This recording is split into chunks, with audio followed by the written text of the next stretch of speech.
Okay, so welcome back to the channel. Today we're going to do a video on buying a machine, possibly sight unseen, from an auction. Now, I've got myself another machine in the workshop today. This got delivered last night. Bought this from an auction site in the UK, and this one was sight unseen. So I didn't go look at the machine, and there was no pictures or video of the machine powered up at all. So this is a very risky one. This is the risk you take when you buy from auction, and I'm going to walk you around it and show you what we got, first impressions, etc. Because I've had comments and I've had emails via either the YouTube or social media saying, you know, you sell them machines when you do them up, all you're doing is cleaning it and then putting it up for loads of money. But the people who actually watch the full video, you can see that I put a lot of effort into going through the machine, stripping the wave covers off, checking things work. I don't replace things for the sake of replacing them if they're in good condition, not new condition, good condition, and it's working. Like, I'll do a little test part, show the customer the sort of finish that they're getting on the machine, and that's not to say if you wanted to throw more money at it and replace all the ball screws and all the bearings and the linear rails, it wouldn't be a better machine. But I'm not trying to make it new, I'm trying to make it good. So this is what we come across when we buy a used machine from auction, and this one's sight unseen, which is the biggest risk. Now, I'll mention one thing with this one first, which is very strange. I've not come across this before. So I saw this on auction. It's a 1999 VF2, and it had a few pictures of it, just like this. As far as I can tell, it's all there at the moment. Obviously, it hasn't been powered up, so I've no idea if it works. It's grubby, don't get me wrong, but on the auction, like most places or eBay ads, they have a picture of the machine tag. Now, if you see what's different there, it's the fact that this machine is a low voltage, 208 to 230 volt three phase, which gives you a greater load because you're on low voltage, so 40 amps, 30 amps. Most machines, well, all the UK machines that I've ever come across, including my own, will be high voltage for the UK, 360 to 480, three phase, and they only have 20 amps for the largest load. Now, that is just how our three phase in the UK is 415. On average, most people say 415 volt three phase, and our domestic supply in the UK is 230, 240 volt single phase. So to have a low voltage machine in the UK is very strange, and it hasn't been converted, so they must have run this off of some sort of phase converter. So I've never had a machine like this, but I was aware of it before I bought it, and in my instance this didn't put me off because I've got the parts that I think are required to change it, and I have them from a previous machine that I scrapped, if you remember, in my video a year or so ago. I had a VF2 out in my yard that half of the bits have been taken already, like the processor board, main con, I/O board, etc. And I ended up stripping the rest of the machine. Well, that had the transformer, the breaker and everything in it. So I knew I had these parts before I bid on the machine. And realistically, I still paid. I kind of got a bit carried away, wanting a new one to do before Christmas, and there's not much out there. This one's still being worked on, but I've had the ball screws sent away. I haven't got them back yet to be redone. So I decided, let's get another one. And in kind of eagerness to have something to do over Christmas and New Year while I'm quiet, I got this one. And I paid over the odds for it. Now, I'm not going to say what I paid, because it varies at the auctions. Sometimes prices just go up. Obviously, I'm trying to buy as cheap as I can to hopefully make some money from it. But with a sight unseen machine that does not power up, it's a much bigger risk. And even if you see a picture with the screen turn on, at least you know it works to a point. But yeah, the fact it's low voltage, from the research I've done, means I have to change this breaker, this T5 transformer. I don't think I have to change this contactor, but I do have one if possible. And then obviously the actual main transformer. So this one is a low volt, and it runs from 195 volt up to 260. The high voltage transformers, let's just go around this side, it's a bit more space. So this is my VF0, again you can see 360 to 480. So you can see this one is a high voltage. It just says in there high volt, and we go from 354 up to 488. And again, this one will say 20 amp 480 volt AC, and this T5 transformer, you probably can't see the labels. You can just about see in there that tap says 380 to 440. So they are the things that I think are different. Now I have these parts, I've got some up there in the stores, and here's the spare high voltage transformer, so I've got that. Now, if you didn't pay attention when you were doing the auction and you bid on this and you weren't lucky enough like me to have these spare parts, I've seen what's for sale, and probably for the breaker, the transformer, possibly the K1 contactor and the large main transformer down here, you're probably looking around £1,000 to £1,200 second hand. I have absolutely no idea how much it'd be if you got it from Haas, but I assume a lot more. So I knew that before I bought this machine, and I was still willing to take a punt because I have these parts available. So for me, it was kind of irrelevant. It'd be nice if it didn't need to do that, but it does. But I knew that. So looking at the machine in general, if you get one sight unseen, but you can see in the cabinet that everything looks okay, you've got to assume the worst. If you're thinking, if I don't fix it for me, I'll break it for spare parts. Almost every machine other than one that I have had from an auction, even if it turned on and showed you power to the screen, jogged the axis, X-axis overload, Y-axis overload, Z-axis overload, depending. But I've had all these issues. Vector drives normally have an issue. Unfortunately, that's why the machine sort of gets left. Servo amps, also prone to having issues. So if you've not seen it turn on at all, vector drive repairs, in my opinion, can range from £250 if you're replacing just one single item, if you can find what's wrong, or a general overhaul of the entire drive with a 12-month warranty, or sorry, a 3-month warranty, I can't remember now, around £2,000 here in the UK. For the servo amplifiers, repairs can range from around £250 to around £700, £850 with a warranty. Again, depending on what's wrong with it and depending on who you use. So that's the sort of prices I've paid. So again, I need to be aware that these may not work. Fingers crossed they do, but we'll see. But the electrical cabinet itself looks quite tidy. Now, there was no red instruction manual with this machine, which is not unusual from an auction. So this manual, like I've got here for this one, we don't have one, but that's not really an issue, to be fair. Everything down here, although really messy and horrible, looks intact. So the oiler lube system, sometimes you'll see in the auction stuff, these tanks are split and you will struggle to get another one. Now this one is loose, whether it's been off or what, I don't know. We've got the air regulator here. You want to make sure that's there because these are quite expensive, believe it or not, and they are very expensive. So if you had this all damaged, that could easily be like £1,500 to £2,000 if you wanted it from Haas. Obviously you can get the parts elsewhere, but the loop systems are actually quite difficult to get hold of. So the plugs look good. Again, the machine is filth. We've got a bit of botched up wire in there for the light, but that's no dramas. We've got our regen unit. From this distance, I haven't looked on top, but it looks okay. Again, filthy, crusty old coolant hose that you can't even bend, it's just solid. This is the oil redrain out of the casting that will go into the coolant. We've got nitrogen counterbalance on this machine. The gauge is actually, currently it's okay, it's around 720 psi, but it should be 750 when that's at the top, but the head's quite low down.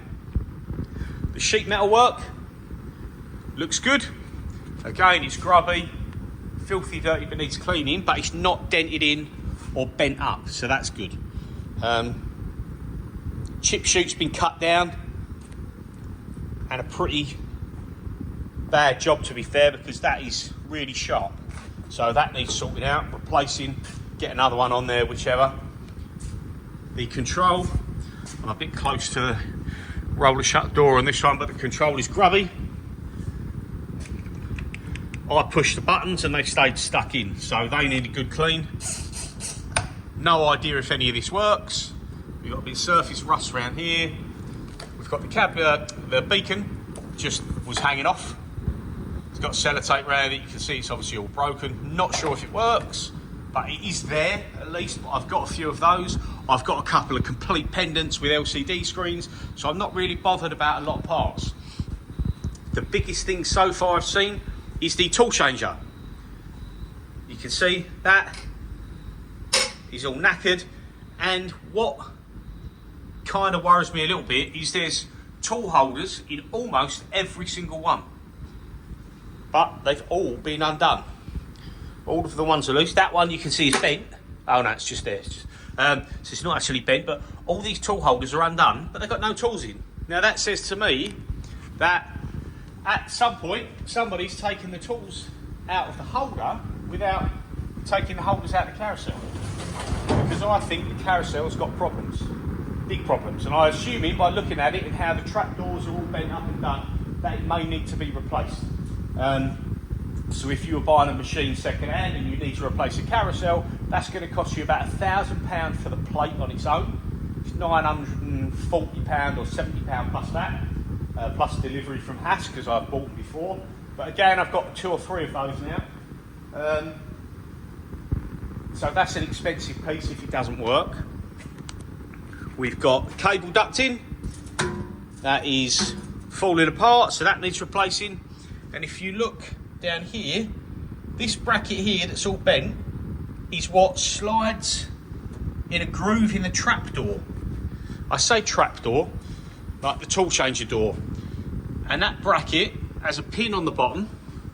This bracket down here has a pin on the bottom that slides in a groove. So when this moves forward, the door automatically opens, and I've got a feeling that doesn't work. And if we do manage to get power to this and get it running, I think that's gonna not be happy. So we'll have to see. You can see the switches are the original blue colour, which means they're old. So whether they work or not, we shall see. The spindle, can't really see much because it's right down low, but it feels okay. This is a 2-speed gearbox machine. The table is, it's not even, to say, surface rusty, it's just oily, grubby. There is a few spots of surface rust, like there, but nothing detrimental. It's not a chewed up table. We've got the table tray on it. We've got a chip auger. We've got relatively good paintwork on the back panels of the machine, better than some. This has no door interlock randomly. It's not like it's been taken off, because there's no clean patch. It just looks like it's not had one. And on the sheet in the back, it does actually say no safety circuit. So this is the first machine to come across without that. The rollers, they're not new, but they do work. They don't bind up. Seals are knackered, panels are knackered, obviously. They always are. Side panels, again, are knackered. But other than that, it looks, I'd say, okay. So that is the first instance. So that's the sort of thing you're going to come across, or potentially come across, if you buy blind. Excuse me. If you're going to do the auction, be prepared for those sort of issues. If Joe Bloggs was to buy this machine, blind like I did, and this is what turns up, you've got a lot of money to spend. You've probably got, like we said, let's say £1,200 to convert the electrics, which is a rare one. You're probably not going to come across that again, so you can kind of get rid of that. But say you've got the electric issue, which you're not going to come across, but I've got that electric issue, so I've got to sort that, but I've got the parts. You've got a tool changer, probably £1,000. Side panels normally work out a few £100 just to have like some Macrolon type perspex cut. Door panels, the same. Door seals, a few £100. So you've probably got around £1,500 to do the tool changer and the panels, and we don't even know if it works yet. So if you can, see one that's got power to it. So what I'm going to do now is I'm going to cut the video, And then I'm going to come back on the same video in a minute when I've changed over the components. Like we said, we're going to change the breaker, the T5 transformer, possibly the contactor K1 and the main transformer, and we're going to see if we can actually get power to this machine and see where I'm at. I'm not expecting too much because it looks a bit of a mess. So really the main thing, will the vector drive work? Will the amplifiers work? Will the machine move? How does the spindle sound? How does the ball screw sound? And if I can get power to it, I also assume, because it looks like it's been sat for a while, that the batteries on the processor board are going to be completely flat, but I'll find out when I turn it on. Because it didn't come with a red book, I don't have a parameter list. There's no backup disk, there's no disk in the floppy drive, so I have no memory to reinitiate from. But I either have my VF1 here, which is a gearbox machine, and the only difference between these two is the travel in the X. So I can do a backup with parameters from another machine. I've done it plenty of times. I'm getting quite good at it now, so it shouldn't be an issue. So yeah, let's cut the camera, get power to it, once all them parts are changed, and we'll see what happens. I'll bring you back in a second. Okay, so I've changed the parts that I think I need to change. So we didn't need to change this, but we've changed the breaker, the T5 transformer and the main transformer, and we've wired it all back in as it should be, as far as I'm aware. I can't see any other differences, so we're done. I had to nick this T5 transformer from the VF3 because it has the same revision board, and the plug is different. So you see the plug there is like an inline 5-pin Molex type, this is the one that come out, the single phase. And this is my spare one, it's got a different plug. So I'll have to get a different plug for that and repin it. So for the minute, to get me going, I've nicked the one out of the VF3. We're wired in, we're not plugged in yet. I removed the back of the control to see if I can free up these switches. And I wanted to check there wasn't any water in there or it wasn't wet. Everything seems okay, and I've pushed the switches out. It's about as good as it's going to get for the moment. I tried to WD-40 around the edges, pushed them out, but they're just a bit gummed up, so it's not working. So, this is going to be the moment of truth, whether we get anything at all.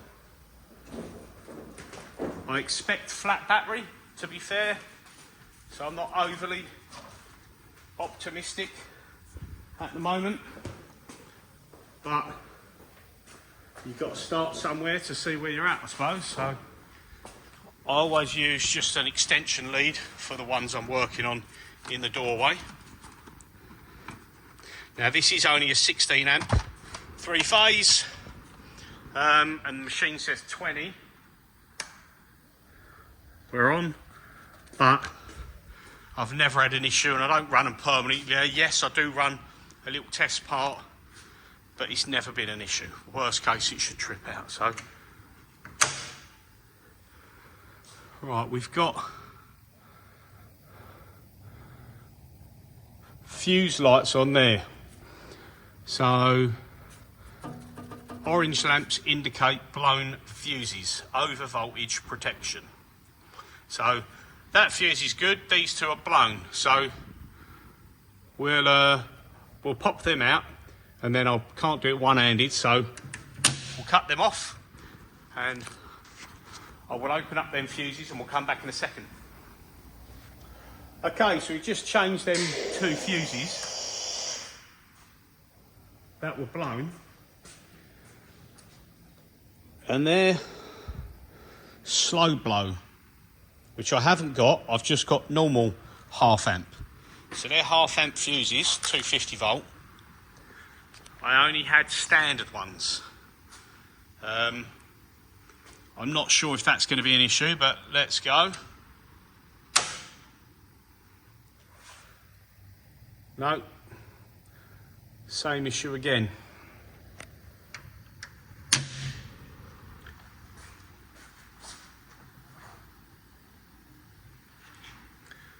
Let's see if it's popped the fuse or if it's something else.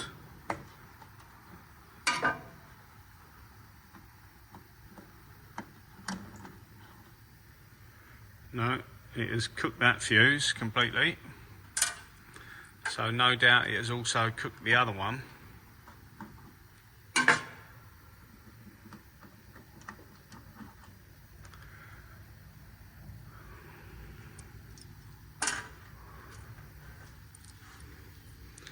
So you can see that they both didn't last at all. Now it's funny that it's getting both of them. Now this is 230 volt supplied off your transformer anyway. So that's strange in a sense that it blows it straight away.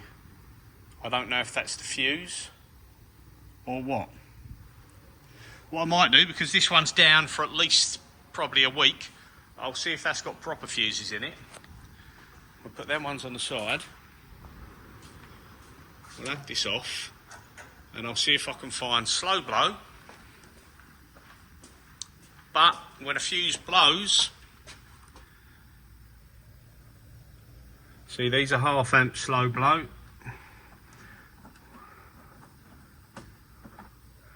When a fuse blows, it's normally, see, these are smaller. That's a later board. Different power supply, so I can't use that one, unfortunately. They're 20 amp.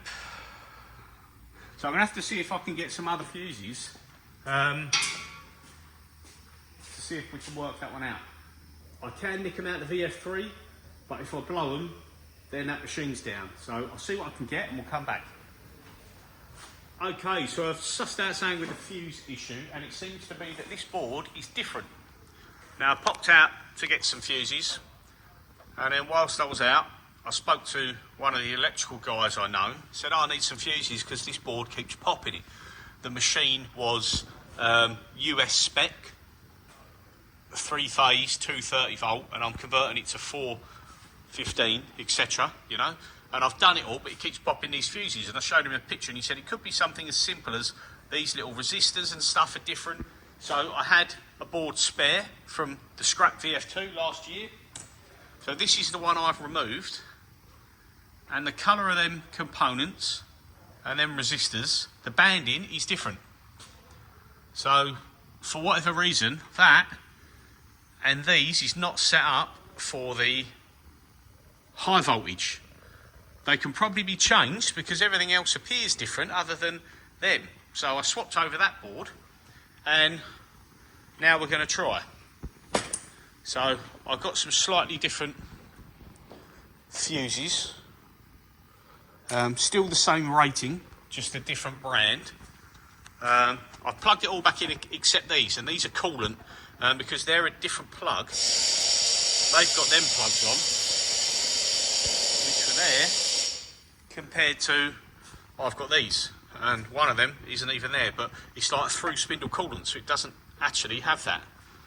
So let's, fingers crossed, because I didn't realise, luckily I had that board because I didn't realise we were going to need it. Let's have a swig of drink for good luck.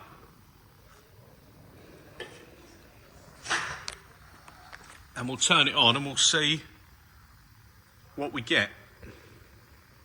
Let's look at the lights on this one.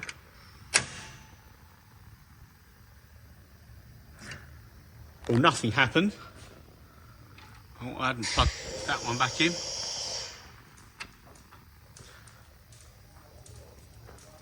So nothing happened, so I guess that's good.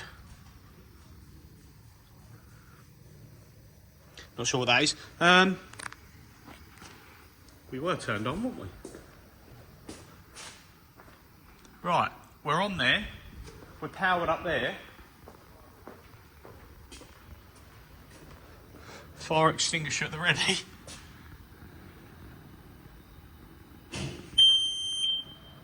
We have noise. But we don't have picture. Oh, we do have picture. It's a very dirty screen. It says VF2. Right. So we're on. So far so good. I'm quite happy, to be fair.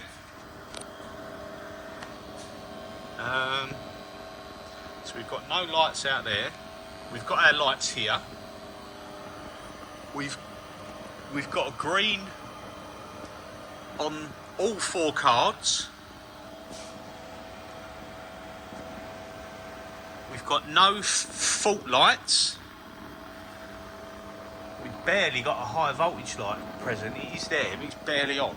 But I assume we've got voltage. And we have got, it says red beacon flashing. So we're looking good. We're looking good in there. Now we don't have a red beacon flashing because maybe the bulb's gone or maybe it just doesn't work, I don't know.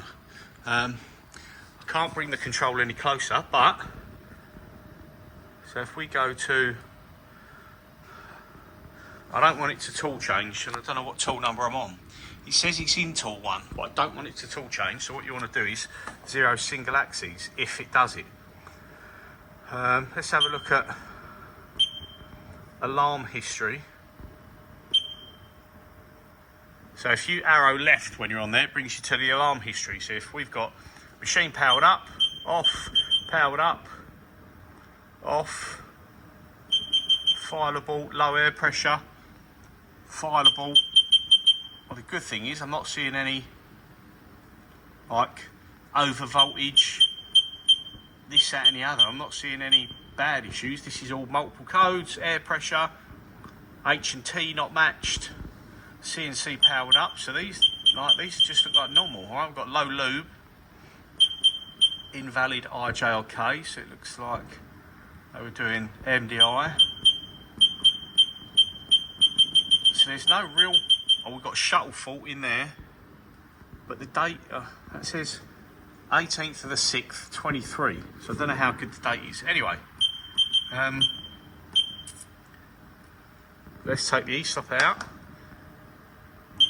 Reset. Oh.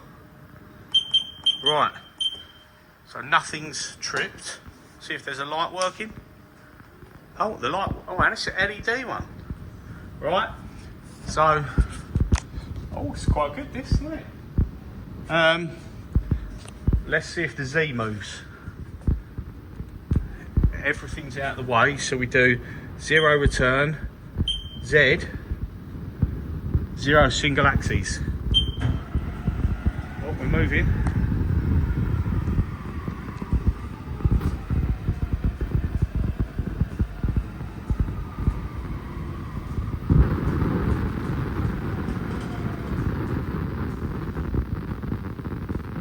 Right, it's there.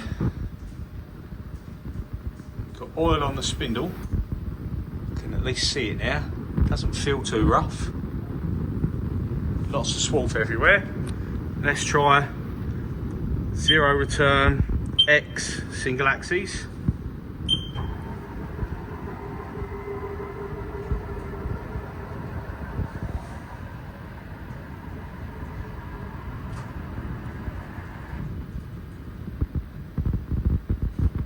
So far so good. 0 return, Y, single axes.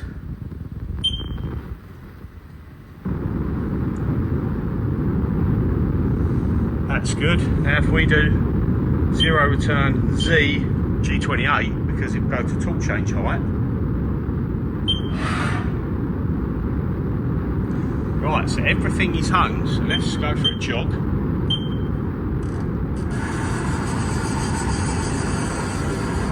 Not the quietest, but not the noisiest.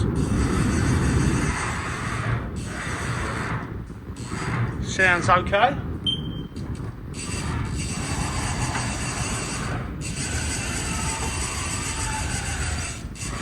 Okay, not super noisy, but not super quiet either.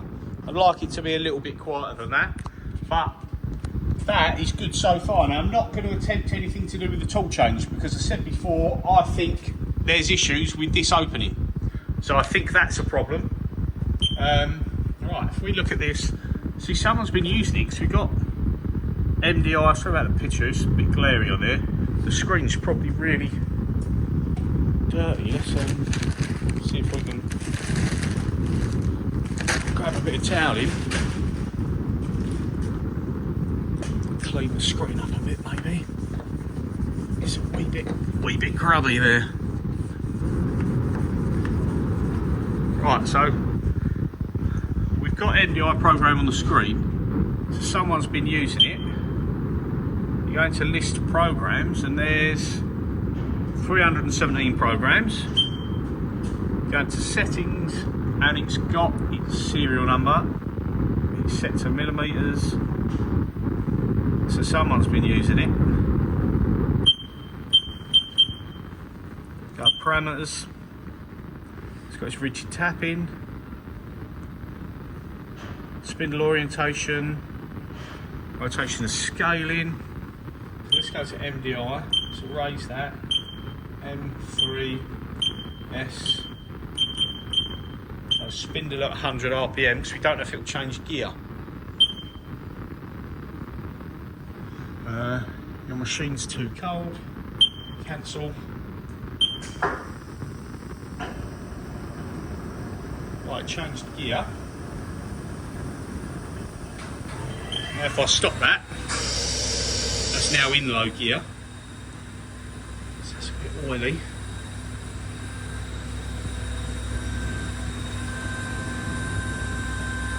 So let's go back. Well, the spindle works, the axes all work. There's no errors currently. Don't know about the tool changer, not going to risk it as yet. I'll remove that door first and then we'll play with the tool changer. But yeah, so far so good. So although the machine's a bit of a mess and it's filthy and I've had to change more than I thought. It says we've got a green beacon light flashing, but I guess that doesn't work either. Didn't look. Yeah, beacon's not working at all. I'm assuming both the bulbs are probably gone or the wiring's damaged where it was hanging out. We've got the light for the servos and we've got the light for low gear. It says spindle fan is going. Again, we've still got no faults there and they're all good. So currently,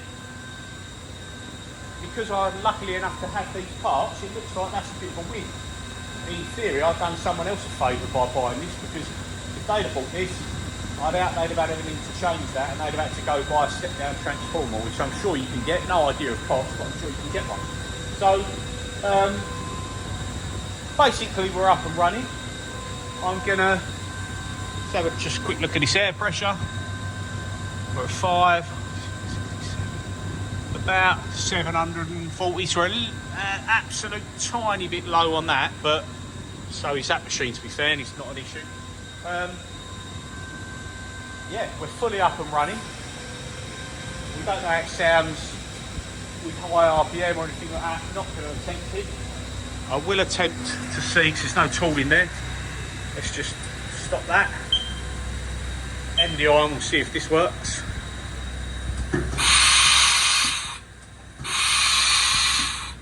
Very slow, if you can hear that, which normally means that the Humphrey quick exhaust valve is knackered, needs replacing, or the actual exhaust silencer muffler filtered bronze thing on the TRP is knackered as well, and it probably all needs a good clean up. So yeah, quite happy with how it's going so far. That's going to be it for this video, and I'll bring you back once I've had a bit more of a clean and I know what's what. Please like and subscribe if you like the content, and cheers again. See you again soon.